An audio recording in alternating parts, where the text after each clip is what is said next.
Time now for sports on 104.7 The Cave. Here's Ned Reynolds. Mike, the intern, Ned Reynolds, back in the studio on a Wednesday morning. So the last few years for the Missouri State basketball Bears have been kind of shaky, not too great. You surprised about the preseason rankings? No, it's about the way you would think that the league officials and the media would put them. It's a perception more than anything else. Doesn't mean anything, of course not.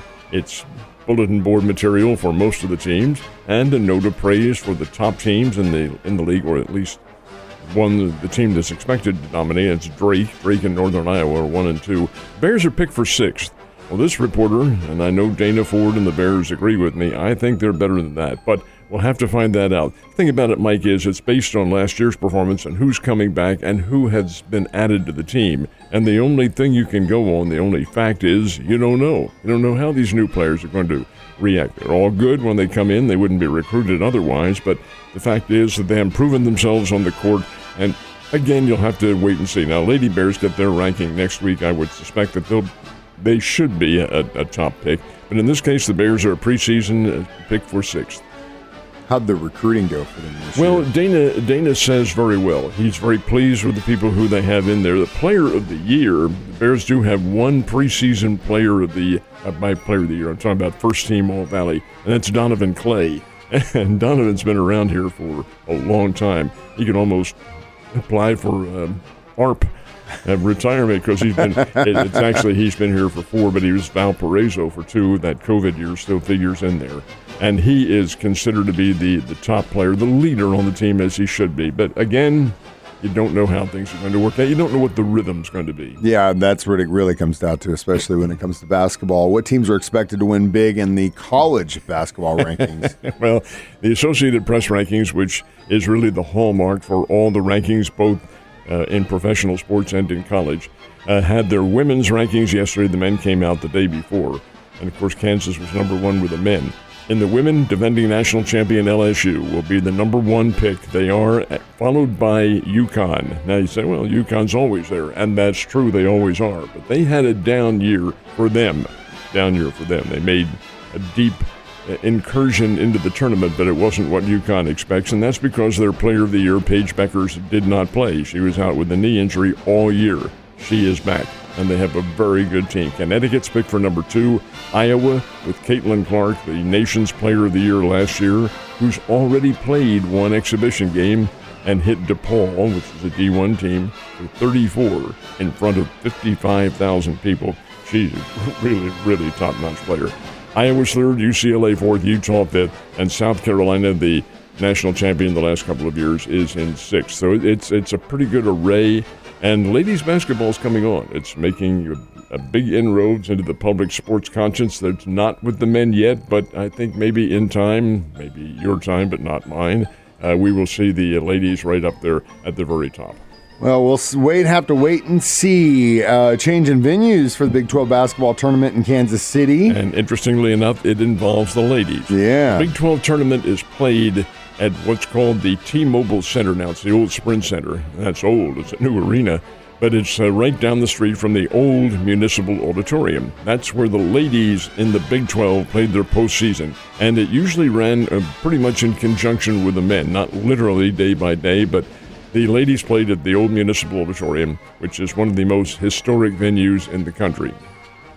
Well, it's not. It's only about half the seating that you have at the T-Mobile Center. You've probably been to concerts at T-Mobile Center. A million concerts there. It's a big It's arena. huge.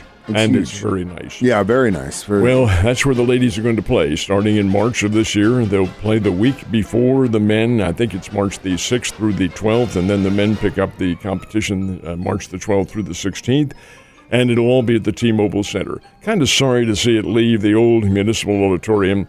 Muni Auditorium was kind of similar in a way to Hammond Center here in Springfield. Not quite the same design, but the same seating capacity. They had, maybe 8,000-9,000 people that could get in there. And it's the site of some very famous NCAA national tournament games. Kansas, North Carolina, back when I was a kid, and North Carolina won over Wilt Chamberlain and company in triple overtime. That was their Municipal Auditorium. The Bears played a number of games up there. the Bears of 1952 and 53 won their back-to-back national championships there at the Municipal Auditorium. But it's no longer deemed useful because of the fact that it's old. Old things are not deemed useful anymore, you might add. No. The ladies are moving from there to the T-Mobile Center. But again, that might just be a sign of what's to come when they start thinking about moving a baseball team downtown Kansas City. Well, you have a cogent point because that is in the forefront of the Royals' minds. Why, I don't know, because I like Kauffman Stadium. Comfortable, easy to get into, easy to leave. But you want to, I guess the thinking is, want to go where the young people are. That, and they see what's going on in St. Louis with Ballpark Village, and Nashville's kind of got the same setup. So it kind of just creates this bigger thing for Power and Light area downtown Kansas City, and that's what they're pushing. And then allows, fingers crossed, Chiefs to just make Arrowhead even bigger, and maybe one day. Well, I wouldn't object to that at all. Yeah. But they need to call me for a debate on this. Yeah, thing. well, as long as they keep us in the decision-making process, I'll be happy. Game 2 for the National League Baseball playoffs happened last night. Who got the dub? Oh, my. Philadelphia gets the dub again. This makes it 2 straight now for the Phillies, with the series moving to Phoenix, Arizona. And that's the next 3 games if necessary. Philadelphia 10, the Arizona Diamondbacks nothing. Oh, my goodness.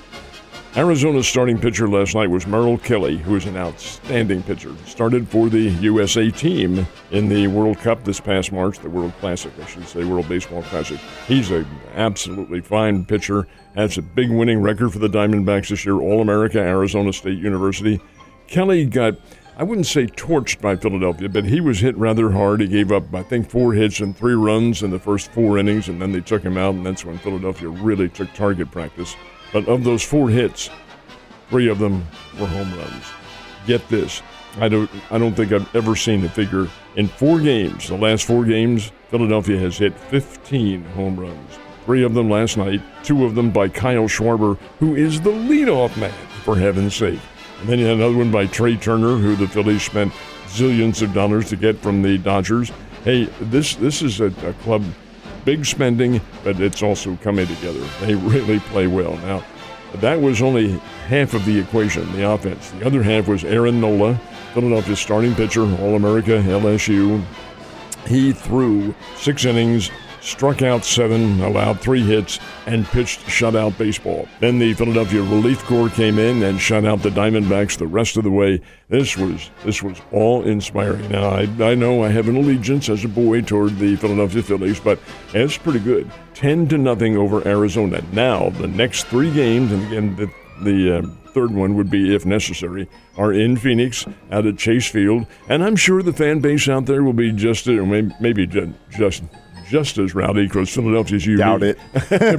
but they'll be loud, and Philadelphia doesn't have a great history of playing on the road. So we'll see what happens now. But the Phillies lead at 2-0, and in the American League, Texas leads 2-0 over Houston, and they play in Arlington, Texas tonight. Tomorrow is going to be really telling to see if the Phillies are as hot as I think they are right now. But if they are and they continue that down in the desert, better watch out, Texas. All right, we got the Battle for Bell happening tomorrow at Hammons Field. It is indeed. This is a benefit for the ALS unit at Cox South in Springfield. That's the only one of its kind within the immediate area, which encompasses hundreds of miles. ALS, folks, amyotrophic lateral sclerosis, also known as Lou Gehrig's disease, insidious disease, and named in honor of the late Howard Bell, iconic baseball player here in town at Parkview and with Missouri State, and then a long-time coach out at Glendale, and a very impacting coach, too. The kids absolutely loved him. He succumbed to the ravages of ALS back earlier in this decade. And the whole battle for Bell is in his honor. Now, what is it? It's 2 baseball games, and it is tomorrow at Hammons Field. First game is BBC, Baptist Bible College, against Evangel. That game is at noon. And then what has been the hallmark of the entire Battle for Bell series, Missouri State versus Drury. That'll take place at 6:30 tomorrow night at Hammons Field. Yeah, it might be on the cool side, but this is a pretty good showcase for 2 teams who are excellent. Now, Drury is Division II, but Scott Nasby, who is a former Bears baseball player out of Glendale, has done just a magnificent job. This Drury baseball team is really coming on and playing well. And the Bears, well, come on, they have a 41-year history under Keith Gutton. They always seem to be somewhere in the top rankings of baseball. So it'll be a good game. 6:30 is the starting time for the Bears and Drury, and that's tomorrow night. Battle for Bill. It is a charity. We urge you to get out there and see it. It should be a pretty nice day, too. We're looking at sun 68 tomorrow, so not bad at all.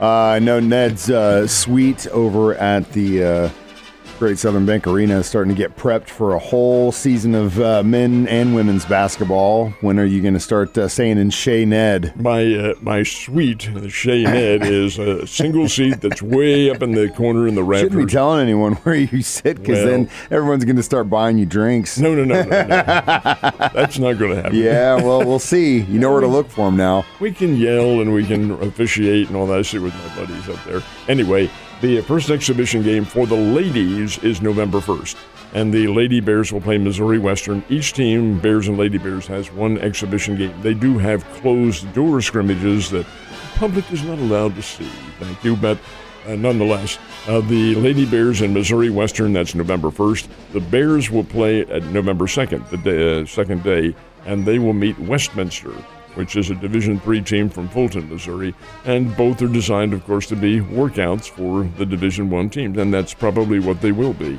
Then the season for both, regular season, begins November the 6th. Both teams play on a Monday night, and both teams are on the road. Lady Bears at Little Rock to play UALR, the Bears in Morgantown, West Virginia to play the Mountaineers of West Virginia. That'll be a significant opener. Yeah, big test for them right out of the gate, Ned. You have a great Wednesday, and I'll see you tomorrow.